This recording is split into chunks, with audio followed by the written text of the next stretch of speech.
Hello दोस्तों, स्वागत है आपका धर्मा इलेक्ट्रिकल के इस यूट्यूब चैनल पे। पिछली बार हमने आपको 3 किलोवाट ऑन के सिस्टम की वायरिंग बताया था, जो कि उस वीडियो को आपने बहुत सारा प्यार दिया और बहुत सारा शेयर भी किया।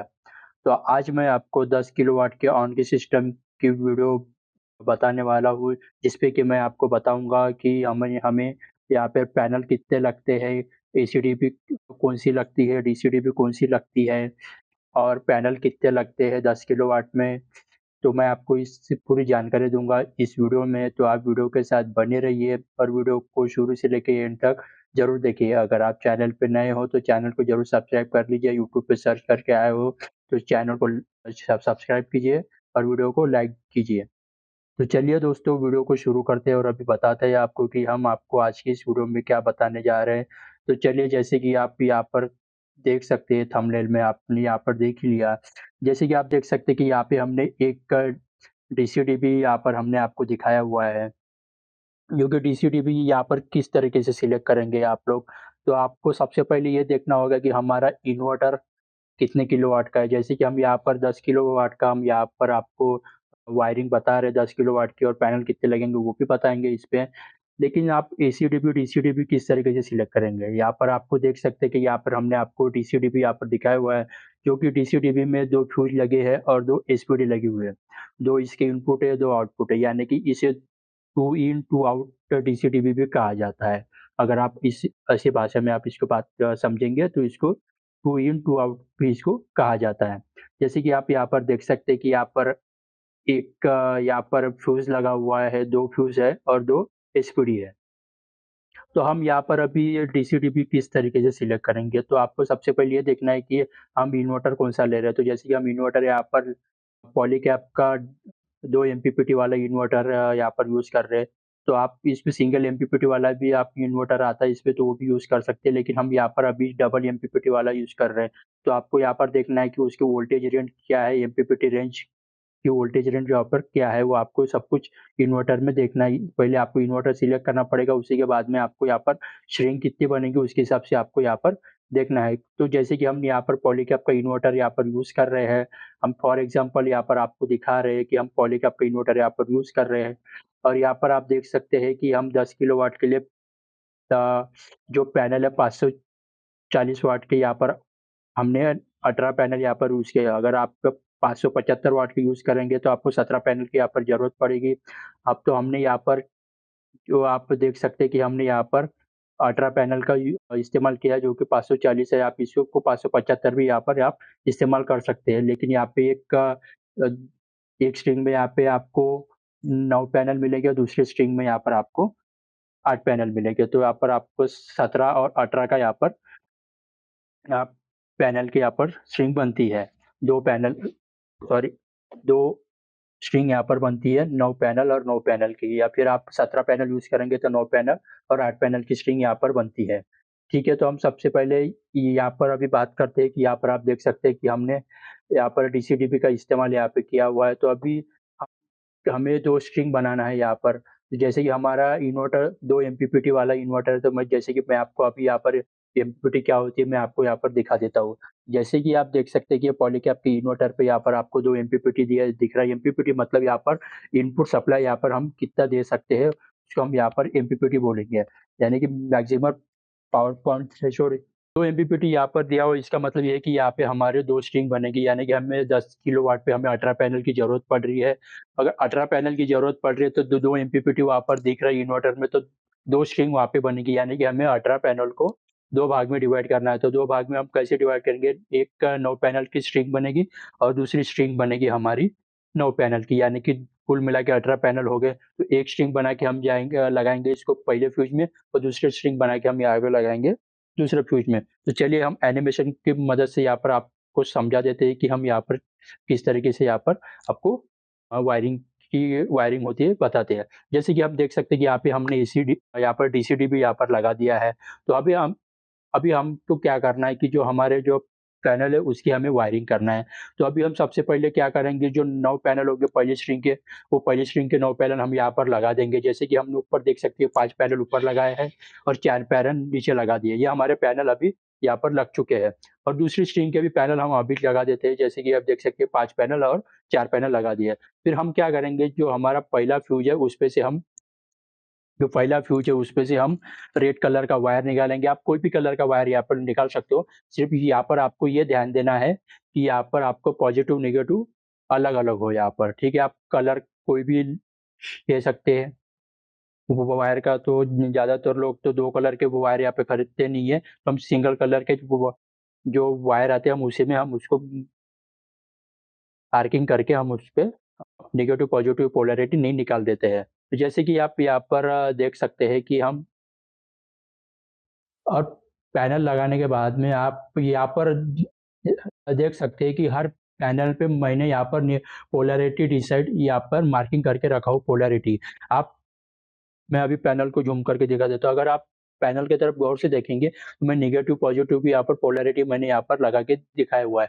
जैसे कि फ्यूज़ में हमेशा पॉज़िटिव पोलैरिटी का वो वायर लगता है, तो पॉज़िटिव पोलैरिटी का वायर जो पैनल में पॉज़िटिव पोलैरिटी लगेगा, वो पॉज़िटिव में जाएगा और पैनल का दूसरा नेगेटिव है, वो दूसरे पैनल के पॉज़िटिव में जाएगा और दूसरा पैनल का जो पॉज़िटिव वो तीसरे पैनल के सॉरी जो दूसरा पैनल का नेगेटिव है वो तीसरे पैनल के पॉज़िटिव में जाएगा और तीसरे पैनल का नेगेटिव है वो चौथे पैनल के पॉज़िटिव में जाएगा। ऐसे पूरे सीरीज़ वाइज़ स्ट्रिंग बन के जो आखिरी में निकलेगा हमारा आउटपुट जो निकलेगा इसका नेगेटिव वाला आउटपुट निकलेगा, जो कि आप देख सकते हैं फ्यूज़ के जो बाजू में जो कनेक्टर लगा हुआ है उस कनेक्टर में चला जाएगा। ये हमें क्या करना है कि जो 9 पैनल है उसको पूरे सीरीज़ में करना है और सीरीज़ में करने के बाद में हमें पूरा उसके 2 वायर निकल जाएँगे। एक पॉज़िटिव वायर हमारा फ्यूज़ में जाएगा और दूसरा नेगेटिव वायर हमारा कनेक्टर में जाएगा। तो आप देख सकते हैं कि ये यहाँ पर हमें हमें दोनों स्ट्रिंग का हमें उसी तरीके से करना है, ठीक है? दोनों तरीके से वो दोनों स्ट्रिंग का हमें उसी तरीके से कनेक्शन यहाँ पे करना है। तो पहले स्ट्रिंग का भी हमने पहले फ्यूज़ में लगा दिया और दूसरे स्ट्रिंग का हमने दूसरे फ्यूज़ में लगा दिया। अभी ये स्लाइड में आप देख सकते हैं कि जो हमने यहाँ पर इनपुट यानी कि हमारा जो डीसी-डीबी है उसको हमने इनपुट यहाँ पर दे दिया है। अभी हम आते हैं सेकंड स्लाइड की तरफ। तो हमने अभी क्या किया, मेन काम कर दिया कि जो हमारा पैनल का आउटपुट है हमने डीसी-डीबी के इनपुट में दे दिया, ठीक है? अभी हम जो डीसी-डीबी के इनपुट पे तो हमने दे दिया, अभी अभी हमें वहाँ से लेना है आउटपुट इन्वर्टर के लिए। तो हम आउटपुट कैसे ले लेंगे और मैं आपको आगे वीडियो में ये भी बताऊँगा कि हमें पाइप में कौन से पाइप में कितने वायर डालना है और कौन से वायर डालना है, एसी का डालना है, डीसी का डालना है, अर्थिंग का डालना है, क्या रिले का डालना है, कौन से पाइप में हमें कितने वायर डालना है, कौन से वायर डालना है, ये भी मैं आपको आगे में बताऊँगा। वीडियो खत्म होने के बाद में तो वीडियो के साथ बने रहिए और आपको वीडियो पसंद आ रही है तो वीडियो को लाइक ज़रूर कीजिए। मैं मानता हूँ दोस्तों कि वीडियो थोड़ी-सी लंबी होने वाली है, लेकिन ये सोलर की वीडियो लंबी होना ज़रूरी है और इसको डिटेल में समझना भी ज़रूरी है। अगर एक भी वायर इधर-उधर हो गया या कोई भी इन्फॉर्मेशन गलत हो गई तो आपका ही नुकसान इसमें हो सकता है। तो इसलिए वीडियो थोड़ा लंबी बनेगी, तो आप वीडियो के साथ में बने रहिए और आपको वीडियो पसंद आती है तो वीडियो को लाइक ज़रूर कीजिएगा। जैसे कि हमने अभी देखा कि जो भी पैनल का जो आउटपुट है हमने डीसी-डीबी के इनपुट को दे दिया। अभी हमें डीसी-डीबी से आउटपुट लेना है, तो डीसी-डीबी से आउटपुट हम यहाँ पर लेंगे। तो जैसे कि आप देख सकते हैं कि ये डीसी-डीबी है और उसके बाद में हमने यहाँ पर लगा दिया है इन्वर्टर और इन्वर्टर के बाद में हमने यहाँ पे लगा दिया है एसी-डीबी। ठीक है? एसी-डीबी हमने यहाँ पे हमने लगा दिया तो फिर हमें एक स्ट्रक्चर की भी ज़रूरत होती है पैनल माउंट करने के लिए, कि अभी इसकी क्या ज़रूरत है मैं आपको आगे मैं बताऊँगा कि क्यों यहाँ पे हमने क्यों दिखाया। और एक एले की ज़रूरत पड़ती है, उसके साथ में हमें यहाँ पर 3 अर्थिंग की ज़रूरत पड़ती है। 3 अर्थिंग की ज़रूरत क्यों पड़ती है ये भी मैं आपको आगे वीडियो में बताऊँगा। सिर्फ़ अभी यहाँ पे हमने कंपोनेंट लाके यहाँ पे रख दी है। तो जो सबसे पहले आप देख सकते हैं कि हमने यहाँ पर क्या किया, जो पहला फ्यूज़ का जो आउटपुट था, ये डीसी-डीपी का आउटपुट था, जो हमने वहाँ से निकाल दिया, कनेक्टर में से निकाल दिया और जो इन्वर्टर का एमपीपीटी है, फर्स्ट एमपीपीटी हमने उसको यहाँ पर लगा दिया है। पॉज़िटिव का वायर पॉज़िटिव में लगाना है और नेगेटिव का वायर नेगेटिव में लगाना है। जो भी आपको सभी इन्वर्टर में एक स्टैंडर्ड है कि जो भी सबसे पहले पिन आपको दिखेंगे वो पॉज़िटिव की पिन होगी। यानी कि जो पतली वाली पिन होती है वो पॉज़िटिव की पिन होती है। मैं आपको पिन भी दिखाऊँगा आगे में। किस तरीके की पिन होती है। तो आप जैसे कि देख सकते हैं कि हमने पॉज़िटिव का वायर पॉज़िटिव में लगा दिया, जो कि पहले स्ट्रिंग का आउटपुट है और नेगेटिव का वायर नेगेटिव में लगा दिया, जो कि पहली स्ट्रिंग का आउटपुट है। अभी हमें क्या करना है, जो दूसरे स्ट्रिंग का जो आउटपुट है, वो हमें दूसरे स्ट्रिंग में लगाना है। तो वो भी आप ये यहाँ पर देख सकते हैं। तो तो भी आप अभी यहाँ पर देख सकते हैं कि हम अभी सेकंड स्ट्रिंग का जो आउटपुट है, वो हम यहाँ पर लगाने जा रहे हैं। ठीक है? तो अभी आप देख सकते हैं कि जो हमने सेकंड स्ट्रिंग का जो हमारा आउटपुट है, वो पॉज़िटिव का जो वायर है हम उस पर लगा रहे हैं। पॉज़िटिव का जो वायर है हम उस पे लगा रहे हैं। अभी देख सकते हैं कि रेड वाला वायर हमें सेकंड वाले जो स्ट्रिंग बनी थी हमारी उसका आउटपुट से हम निकाल रहे हैं और जो सेकंड वाली एमपीपीटी है इन्वर्टर में हम वो लगा रहे हैं, वहाँ पे रेड वाला वायर पॉजिटिव में लगाएँगे और जो ब्लैक वाला वायर है वो नेगेटिव में लगाएँगे। जैसे कि आप देख सकते हैं हमने पैनल का इनपुट डीसी-डीबी में दिया और डीसी-डीबी से आउटपुट हमने इन्वर्टर में दिया। अब इससे हमारा क्या इन्वर्टर ऑन हो जाएगा, आपको इन्वर्टर ऐसे ही ऑन करके देखना है तो इन्वर्टर ऑन हो जाता है। आपको धूप में इसको इन्वर्टर को चालू चालू करना है, अगर धूप नहीं है तो इन्वर्टर चालू नहीं होता है। ठीक है? तो अभी यहाँ पर तो देख सकते हैं कि हमारा जो हमने इनपुट यहाँ पर दे दिया है।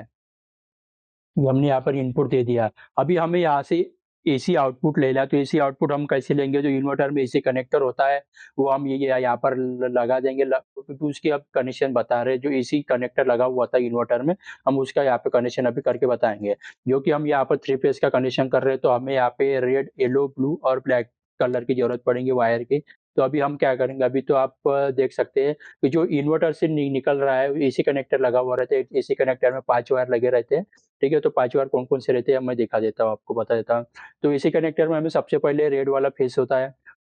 जो रेड वाला फेस होता है वो हमें क एसी-डीबी के इनपुट वाले इसमें डालना है। जो भी आप अभी आप यहाँ पर आप समझो कि यहाँ पे एसी-डीबी को आप ध्यान से देखोगे तो आपको कनेक्टर, एसपीडी और एक एमसीबी लगी हुई होती है। तो हमेशा जो एसी-डीबी होती है उसके कनेक्टर में हमें इनपुट देना है। ठीक है, तो आप ये बात का ध्यान ज़रूर रखिएगा। जो भी आपको इनपुट दोगे आप एसी-डीबी में वो कनेक्टर में दोगे, ठीक है? और जो डीसी-डीबी में आप इनपुट दोगे, वो हमेशा फ्यूज़ में दोगे, ठीक है?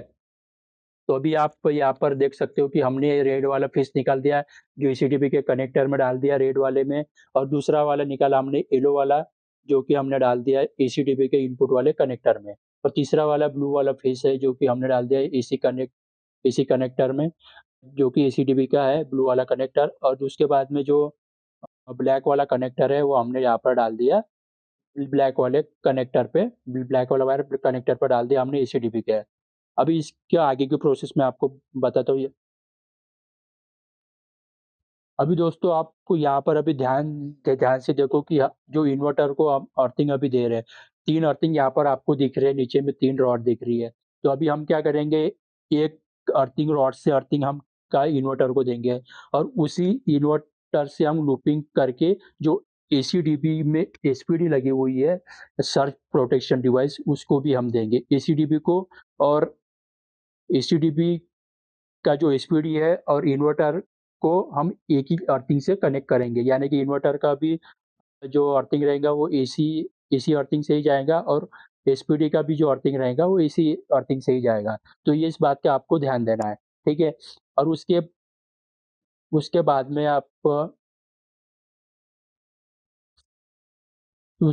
आप देख सकते हैं कि यहाँ पर हमने स्ट्रक्चर के ऊपर एले लगाया हुआ है। तो एले को भी आपको सेपरेट अर्थिंग देना है और वो कौन से पाइप में डालना है ये भी मैं आपको आगे इस वीडियो में बताऊँगा। ठीक है, जो पहली रॉड का जो अर्थिंग है हमने सीधा ईले को डायरेक्टली दे दिया है।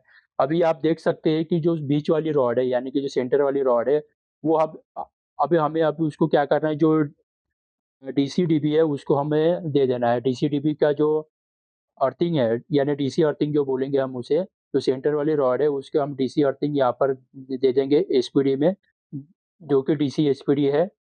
देख सकते हैं कि डीसी-डीबी में 2 एसपीडी लगी हुई है और 2 एसपीडी का कॉमन अर्थिंग निकला हुआ है, हरा वाला कनेक्टर आपको दिख रहा होगा, उस पे दे देंगे और उसी में से एक निकालेंगे आप हम अर्थिंग का वायर लूपिंग करके, जो स्ट्रक्चर होगा हमारा यानी कि जहाँ पे पैनल लगेंगे हमारे उस स्ट्रक्चर में हमें अर्थिंग देना है। आप पैनल को भी अर्थिंग दे सकते हैं और आप स्ट्रक्चर को भी अर्थिंग दे सकते हैं, ठीक है? तो आपको उसी एक अर्थिंग में से डीसी अर्थिंग में से आपको स्ट्रक्चर को भी देना है और डीसी एसपीडी को भी देना है और दूसरा वाला एसी एसी अर्थिंग है, उससे भी आपको एसी एसपीडी को देना है और इन्वर्टर को देना है, ठीक है? और तीसरा अर्थिंग है जो ये लेके ले जाएगा, ठीक है? आप क्या यहाँ तक कोई आपको डाउट होगा तो आप कमेंट में मुझे नीचे पूछ सकते हैं। अगर आपको डाउट क्लियर हो तो अच्छी बात है, अगर नहीं आपका डाउट क्लियर नहीं हुआ है तो आप मुझे कमेंट में नीचे बोल सकते हैं, ठीक है? अभी उसके बाद में हमें जो आउटपुट होना है, एसीडीपी से आउटपुट जो निकलेगा वो हमारा जाएगा जनरेशन मीटर में, उसके बाद में नेट मीटर्स में और नेट मीटर से जाएगा सीधा ग्रिड में। तो जैसे कि अभी आप देख सकते हैं कि जो हमारे जो एसीडीबी में जो एमसीबी लगे हुए 4 पोल की 3 फेज़ की एमसीबी लगी हुई है, उसपे से जो आउटपुट निकलेगा वो जाएगा जनरेशन मीटर में। फिर जनरेशन मीटर से जो आउटपुट निकलेगा वो जाएगा नेट मीटर के आउटपुट में, और फिर जो नेट मीटर का जो इनपुट रहेगा वो वहाँ से सप्लाई आएगा, इनपुट सप्लाई आएगा ग्रिड से। ठीक है? तो यहाँ पे जो नेट मीटर है वो बाय डायरेक्शन का काम करता है, यानी कि इम्पोर्ट और एक्सपोर्ट दोनों का काम करता है। अगर आपको वीडियो पसंद आई है तो वीडियो को लाइक ज़रूर कीजिए और चैनल को सब्सक्राइब ज़रूर कीजिए। और हाँ दोस्तों, मैं आपको बताना ये चाह रहा था कि कौन से वायर क कौन से पाइप में डालें। तो जैसे कि अभी आप देख सकते हैं जो पैनल के वायर है, पैनल के वायर यानी कि जो स्ट्रिंग बनेगी हमारी डीसी वायर की स्ट्रिंग, उसके साथ में हमें एक अर्थिंग लेके आना है। ठीक है? अर्थिंग क्यों लाना है? वो अर्थिंग लाना है हमें डीसी अर्थिंग, यानी कि जो पैनल का अर्थिंग होगा या फिर आपका स्ट्रक्चर का अर्थिंग होगा।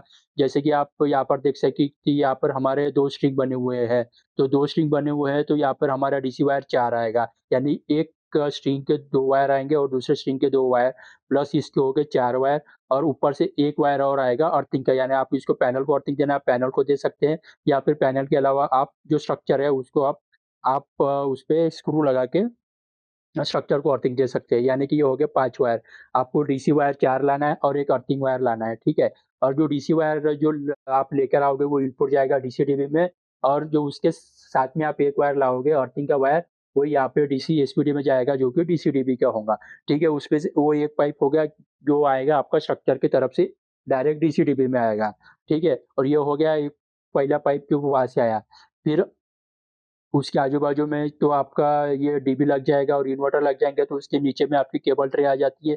मैं आपको फ़ोटो भी दिखा देता हूँ, ठीक है? इस तरीके से यहाँ पर दिखता है वो सेटअप, ठीक है? और अभी हमारा दूसरा पाइप जो आएगा, जो हमारा जहाँ पे मीटर लगा होगा या फिर आप जहाँ पे अर्थिंग करोगे, तो आपको क्या करना है कि आपको यहाँ पर 3 पाइप का इस्तेमाल करना है। यानी कि आप समझिए कि आपका छत पे सोलर लगा हुआ है और मीटर आपका नीचे वाले फ्लोर पे सबसे नीचे में, तो वहाँ से हमें 3 पाइप लेके आना है। तो 3 पाइप क्यों लाना है? तो सबसे पहले आप यहाँ पर देखिए, जो मैंने आपको एले का बताया था, यानी कि लाइटिंग अरेस्टर का जो सबसे पहला अर्थिंग था हमारा, जैसे कि आप देख सकते हैं कि मैं आपको आपको दिखा रहा हूँ।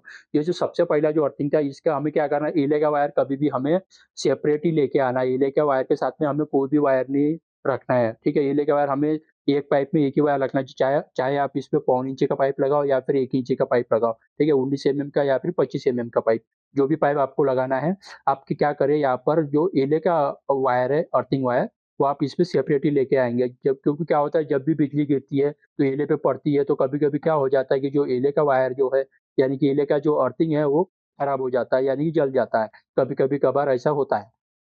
तो इसलिए हमें क्या करना है, जो एले का वायर है, उसको हमें हमेशा सेपरेट पाइप से लेके आना है। और दूसरा जो दूसरा जो पाइप है, उसपे क्या करना है कि हमें 2 अर्थिंग लेके आना है, यानी डीसी अर्थिंग और एसी अर्थिंग लाना है। यानी कि 2 अर्थिंग लाएगा, एक अर्थिंग जाएगा डीसी-डीबी में और दूसरा अर्थिंग जाएगा एसी-डीबी में। यानी कि हमारे यहाँ पर अभी 3 हो गए, और तीसरा जो पाइप रहेगा उसपे आएगा हमारा एसी वायर, जो कि सीधा एसी-डीबी से निकलेगा और मीटर में जाएगा। ठीक है? आपको ये समझ में आया होगा, तो अच्छी बात है। तो और एक यहाँ पर आप इसको अभी यहाँ पर हमने इस्तेमाल किए 3 पाइप इस्तेमाल किए, जो कि नीचे से ऊपर, यानी कि हमारे मीटर की तरफ से ऊपर जाने के लिए, सोलर की तरफ जाने के लिए। अब यहाँ पर आप इसको 2 पाइप में भी इसका काम कर सकते हैं। अब मैं यहाँ पर आपको 3 फेज़ का है तो ठीक है, आपको 3 पाइप लगाना है। अगर या य कहीं पर आप सिंगल फेज़ का है तो आप यहाँ पर 2 पाइप में भी यहाँ पर इस्तेमाल कर सकते हो, 2 पाइप। तो 2 पाइप कैसे इस्तेमाल कर सकते हो मैं आपको बताता हूँ। क्योंकि एले का जो वायर है उसको हमें सिंगल ही लाना है, सिंगल पाइप में। एक पाइप का काम खत्म हो गया यहाँ पे, यानी कि एले का वायर जो सिंगल पाइप में आएगा वो हो गया। और फिर उसके साथ में अब 2 डीसी बचते, एसी अर्थिंग और डीसी अर्थिंग बचते, 2 अर्थिंग बचते यहाँ पे। तो उसके साथ में हम क्या कर सकते हैं कि जो हमारा एसी का वायर है वो भी वायर हम उसी पाइप में डाल सकते हैं जहाँ पे हमारा एसी अर्थिंग और डीसी अर्थिंग आया। ये वायर जलते नहीं है कभी, तो इसलिए आप ये यहाँ पर इस्तेमाल कर सकते हैं। लेकिन 3 फेज़ में आप वैसा नहीं कर सकते। 3 फेज़ में हमें कभी-कभी क्या होता है, आर्मर केबल डालना पड़ सकता है या फिर फ्लेक्सिबल केबल भी डालना पड़ सकता है, जो कि 1 इंची पाइप में वहाँ पर पॉसिबल नहीं होता है। ठीक है, तो दोस्तों वीडियो आपको पसंद कैसी लगी? वीडियो पसंद आए तो वीडियो को लाइक ज़रूर कीजिए, चैनल को सब्सक्राइब को ज़रूर कीजिए और धर्मा इलेक्ट्रिकल के इस यूट्यूब चैनल में आपको बहुत सारी वीडियो मिलेगी सोलर के रिलेटेड, आगे भी और आएँगी। आपका कोई और सुझाव है, कोई और सवाल है, आप कमेंट में नीचे पूछ सकते हैं। तो वीडियो पसंद आए तो वीडियो को लाइक ज़रूर कीजिए और चैनल को सब्सक्राइब कीजिए।